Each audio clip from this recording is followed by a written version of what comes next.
समझ सकते हैं कि इसमें सरकार की क्या भूमिका है। मुख्यमंत्री के पास होम डिपार्टमेंट है, इस घटना को लेकर के तो उनको आकर के सामने आकर के बयान देना चाहिए कि आखिर राजधानी के बगल में ही पटना ही जिले में 200 राउंड अगर गोलियां चलती हैं तो इसका जिम्मेदार कौन है। नमस्कार दोस्तों, मैं हूं अनूप श्रीवास्तव और आप देख रहे हैं मेरा चैनल। दोस्तों, बिहार की राजनीति में भूकंप आ गया है। जी हां, बाढ़ में कल एक ऐसी घटना हुई है जिसने बिहार में 1990 के दशक की राजनीति की याद दिला दी है। 1990 के दशक के दौर की याद दिला दी है। जी हां, जब बाहुबली नेताओं का वर्चस्व अपने चरम पर हुआ करता था। आपको बता दें कि बाढ़ में अनंत सिंह के ऊपर कल एक गोलीबारी हुई है।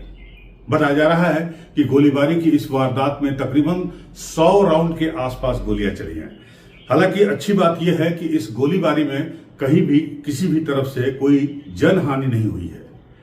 लेकिन ये घटना जो है, बिहार में अभी भी गैंगवार की स्थिति बनी हुई है या बाहुबलियों का वर्चस्व अभी भी कहीं न कहीं किसी न किसी जगह पर कायम है, इस बात को दर्शा रहा है। जी हां, बहुत दूर नहीं है पटना, बिहार की राजधानी पटना से ये जो घटना हुई है ये बहुत ज्यादा दूर नहीं है। बाढ़ पटना का ही हिस्सा है और वहां पर अगर दिन दहाड़े 100 गोलियां चलती हैं तो आप समझ सकते हैं कि जाहिर सी बात है कि सुशासन की सरकार पे सवाल तो उठेंगे ही। और यही सवाल तेजस्वी यादव ने उठाया है। तेजस्वी यादव ने यह मांग की है कि इस गोलीबारी की घटना का मुख्यमंत्री नीतीश कुमार स्वयं संज्ञान लेते हुए इस पर जवाब दे, स्थिति स्पष्ट करें। अब सवाल यह है कि तेजस्वी यादव मुख्यमंत्री नीतीश कुमार से ही क्यों जवाब चाहते हैं। हालांकि इस मामले में जेडीयू के प्रवक्ताओं का बयान आ गया है। तो इसका कारण यह है कि अनंत सिंह एक अबूझ पहेली जैसे है बिहार की राजनीति में। अगर उनकी बात की जाए तो आपको शायद पता होगा कि अनंत सिंह को बिहार में उनके इलाके में छोटे सरकार भी कहा जाता है। जी हां, ये अनंत सिंह है जो बाहुबली नेताओं में से जिनका शुमार होता है। बिहार के कुछ जो बाहुबली नेता हैं उनमें अनंत सिंह का नाम सबसे ऊपर आता है। चाहे वो पप्पू यादव हो, चाहे वो लवली आनंद के हस्बैंड हो, जो आनंद मोहन हो, कोई भी है, उसमें अनंत सिंह का नाम भी आता है। चश्मा लगाए, लकालक कुर्ता पजामा, कभी पैंट शर्ट पहने हुए और टमटम की सवारी करते हुए आपको दिखाई देते हैं अनंत सिंह। और इन्हीं अनंत सिंह के साथ कल ये गोलीबारी की घटना हुई है जिसमें बताया जा रहा है कि लगभग 100 राउंड गोली चलाई गई। और कोई नेता होता तो शायद इतनी चर्चा नहीं होती, लेकिन अनंत सिंह एक ऐसे नेता हैं जो शुरू से ही विवादों में रहे हैं। और चूंकि तेजस्वी यादव ने जवाब मांगा है नीतीश कुमार से, तो वो जवाब भी इसलिए उन्होंने मांगा है कि अनंत कुमार पहली बार जब विधायक बने 2005 में, तो वो जेडीयू के टिकट पर ही मोकामा से विधायक बने थे। और यह भी कहा जाता है कि 1996, 99 और 98 के जो लोकसभा चुनाव हुए उसमें उन्होंने जेडीयू यानी नीतीश कुमार की पार्टी को काफी हेल्प भी की थी। अभी कुछ दिनों पहले ही वो जेल से छूटे थे। उनके ऊपर AK-47 और बुलेट प्रूफ जैकेट रखने का आरोप था। बहुत सारे आरोप लगे हैं अनंत सिंह पर, बहुत सारे उनके बारे में किंवदंतियां हैं। बताया जाता है कि अपने गांव में जहां वो रहते थे, जिस घर में रहते थे, उस घर में तमाम छेद किए थे और रात में आपको वहां से उन छेदों से टार्च की रोशनी और राइफल की नाल दिखाई देती थी। घोड़ों के बहुत शौकीन हैं। 2007 में लालू प्रसाद यादव का घोड़ा खरीदने भी ये मेले में गए थे। और शुरू में जब इनका दबदबा हुआ करता था 1990 के दशक में, 1990 के आसपास, उस दौरान इनके पास 100 घोड़े हुआ करते थे बताया जाता है। और इनके गांव से कस्बे तक की जो दूरी थी उस सड़क पर इन्हीं के घोड़े, इन्हीं के टमटम चला करते थे। तो अनंत सिंह पर हमला जो है उसने अब सियासी रूप ले लिया है और आरोप प्रत्यारोप शुरू हो गया है। लेकिन सबसे पहले आप ये रिपोर्ट देख लीजिए कि इस रिपोर्ट में इस पूरी घटना का वाकया बताया गया है। पहले आप ये रिपोर्ट देखिए, फिर हम बात करेंगे कि इस पर सियासत क्यों हो रही है। अब देखिए रिपोर्ट। बिहार के बाहुबली नेता अनंत सिंह एक बार फिर चर्चा में हैं। मोकामा में अनंत सिंह पर हमले की खबर सामने आई है। 22 जनवरी को मोकामा के नौरंगा जलालपुर गांव में मोकामा के पूर्व विधायक अनंत कुमार सिंह पर कुख्यात अपराधी सोनू मोनू गैंग के द्वारा जानलेवा हमला करने की खबर सामने आई है। बताया जाता है कि इस गोलीबारी में तकरीबन 100 राउंड से ज़्यादा फायरिंग हुई, लेकिन अनंत सिंह बाल बाल बच गए हैं। आपको बता दें, घटना के बाद नौरंगा गांव को पुलिस छावनी में तब्दील कर दिया गया है और बाढ़ के डीएसपी राकेश कुमार खुद मौके पर कैंप कर रहे हैं। बताया जाता है कि सोनू मोनू गैंग ने गांव के एक परिवार को जमकर पीटा और उन्हें घर से बाहर निकालकर ताला जड़ दिया। इसी की सूचना पाकर अनंत सिंह पीड़ित परिवार से मिलने पहुंचे थे और उसी दौरान उन पर फायरिंग की यह घटना बताई जा रही है। फायरिंग के बाद सोनू मोनू गैंग के सदस्य मौके से फरार हो गए हैं। पुलिस ने घटनास्थल से 3 खोखे बरामद किए हैं और मामले की जांच जारी है। गांव में भारी तनाव का माहौल है और कई थानों की पुलिस वहां पर तैनात कर दी गई है। आपको बता दें कि अनंत सिंह पर गोलीबारी की घटना पटना जिले के बाढ़ अनुमंडल के नौरंगा गांव की है। बाढ़ पुलिस को सूचना मिली कि वहां पर गोलीबारी हुई है, तब बाढ़ के एएसपी राकेश कुमार तुरंत घटनास्थल पर पहुंच गए। पुलिस ने मौके से 3 खाली कारतूस बरामद किए और जिनके घर गोली चली है उन्होंने पुलिस को एप्लीकेशन दिया है। पुलिस इस मामले में सबूत इकट्ठा कर रही है और आगे की कानूनी कार्रवाई करेगी। गांव वालों के मुताबिक वहां पर 100 राउंड से ज्यादा फायरिंग की गई। फिलहाल मोकामा पुलिस ने अनंत सिंह के खिलाफ 3 एफआईआर दर्ज किया है। एएसपी राकेश कुमार ने बताया कि पंचमाला थाना अंतर्गत नौरंगा गांव में गोली चलने की सूचना मिलने के बाद थाना अध्यक्ष घटनास्थल पर गए और वो खुद भी घटनास्थल पर पहुंचे। तब जानकारी मिली कि यहां पर गोलीबारी की घटना हुई है। अभी तक फिलहाल 3 खोखे बरामद किए गए हैं। ये पचमाला थाना अंतर्गत नौरंगा गांव में अभी थोड़ी देर पहले हम लोगों को सूचना मिली कि यहाँ पर गोलीबारी हो रही है और इस सूचना पर तुरंत थानाध्यक्ष भी पहुँचे हैं और हम भी यहाँ पे आए हैं और हम लोग को ये जानकारी मिली है कि अभी यहाँ पे गोलीबारी की घटना हुई थी जिसमें हम लोग के द्वारा 3 खोखा बरामद किया गया है। जिनके घर पे गोली चली है उनके द्वारा एक आवेदन दिया जा रहा है। हम लोग इसमें जो भी लोग शामिल हैं उनको चिन्हित कर रहे हैं, उसके आधार पर अग्रतर कार्रवाई। क्या अनंत सिंह पर भी गोलीबारी हुई है? ये अभी जैसा यहाँ बताया गया है कि पूर्व विधायक जी यहाँ पर आए थे और उनके समर्थक लोग भी साथ में थे। गोलीबारी हुई है।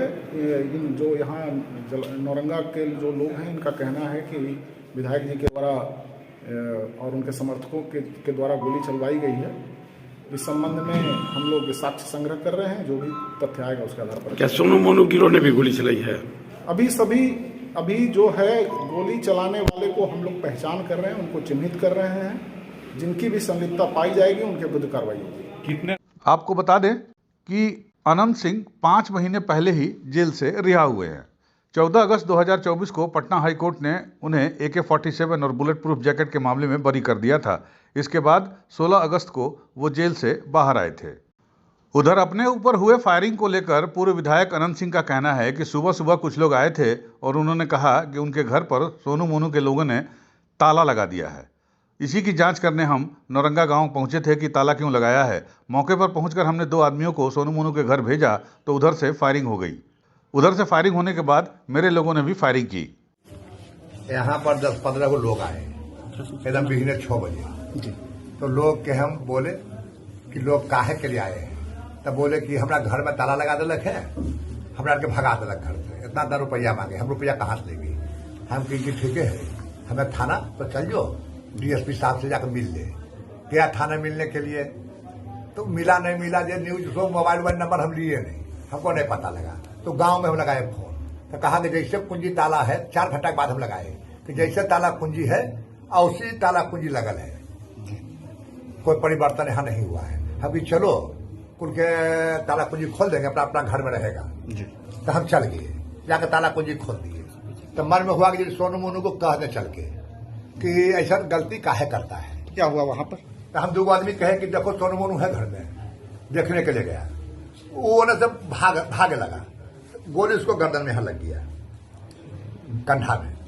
और बाद हम लोग को जो आदमी था इसको बचाने के लिए दौड़ गया। और कुछ अनहूर से छूटा, कुछ अनहूर से छूटा, लेकिन हमें रोड पर से जैते जैते कहानी वहां बंद हो गया था।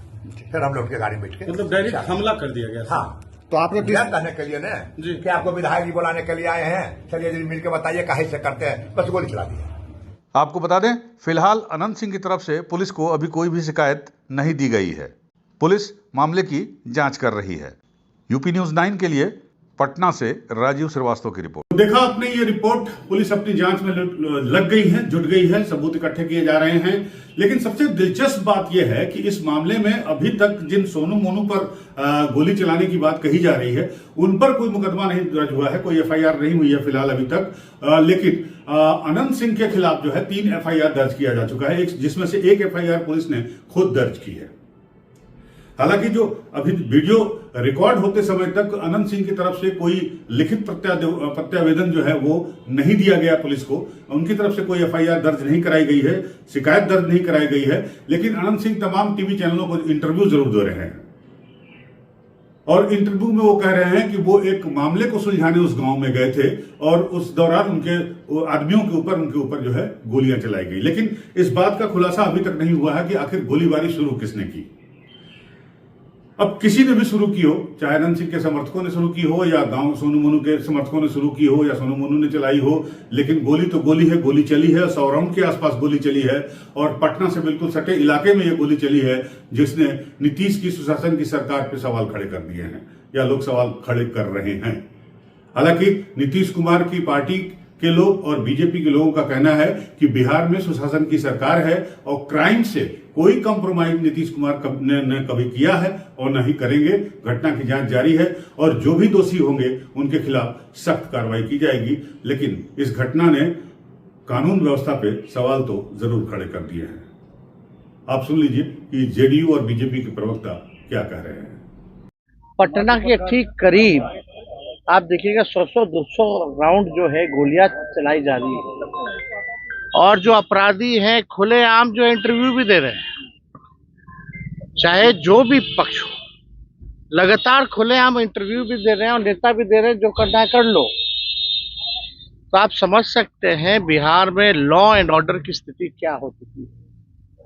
ये पूरी तरीके से अगर आप पूरे बिहार में अपराधियों की पृष्ठभूमि अगर देखेंगे, कौन कौन है वो लोग और कौन लोग जो है इन अपराधियों को संरक्षण देने का काम कर रहे हैं, आप समझ सकते हैं कि इसमें सरकार की क्या भूमिका है। मुख्यमंत्री के पास होम डिपार्टमेंट है, इस घटना को लेकर के तो उनको आकर के सामने आकर के बयान देना चाहिए कि आखिर राजधानी के बगल में ही पटना ही जिले में 200 राउंड अगर गोलियां चलती हैं तो इसका जिम्मेदार कौन है। सारी घटना की जानकारी मिलते ही स्थानीय पुलिस और प्रशासन के लोगों ने त्वरित कार्रवाई की है। आपने देखा किस तरह से 5 थाने की पुलिस वहां पहुंचती है और पूरा इलाका छावनी में तब्दील हो जाता है। गहन तफ्तीश हो रही है, जांच हो रही है और एक बात तय है कि जो भी लोग इसमें दोषी हैं उन पर कठोरतम कार्रवाई सुनिश्चित की जाएगी। आदरणीय नीतीश कुमार जी ने कभी क्राइम के साथ कोई कॉम्प्रोमाइज नहीं किया है। मोकामा में गोलीबारी की घटना निंदनीय है, इसकी जितनी निंदा की जाए कम है। लेकिन ये सरकार एनडीए की सरकार, सुशासन की सरकार है, कोई पक्षपात नहीं करती। घटना के तुरंत बाद इलाके में पुलिस बल की तैनाती की गई, इलाके को छावनी में तब्दील कर दिया गया और तय मानिए दूध का दूध पानी का पानी होकर रहेगा। जो भी इसमें दोषी होंगे उनको बख्शा नहीं जाएगा। ये सरकार किसी को बचाने अथवा फंसाने का काम नहीं करती। ये सरकार सुशासन की सरकार है। तो ये थी अनंत सिंह पर हमले की कहानी, हमारी जुबानी। आपको ये वीडियो कैसा लगा? अगर आपको अच्छा लगा हो तो हमारे चैनल को लाइक और सब्सक्राइब करना बिल्कुल मत भूलिएगा। हम आपसे मिलते हैं अगले वीडियो में, तब तक के लिए नमस्कार, जय हिंद।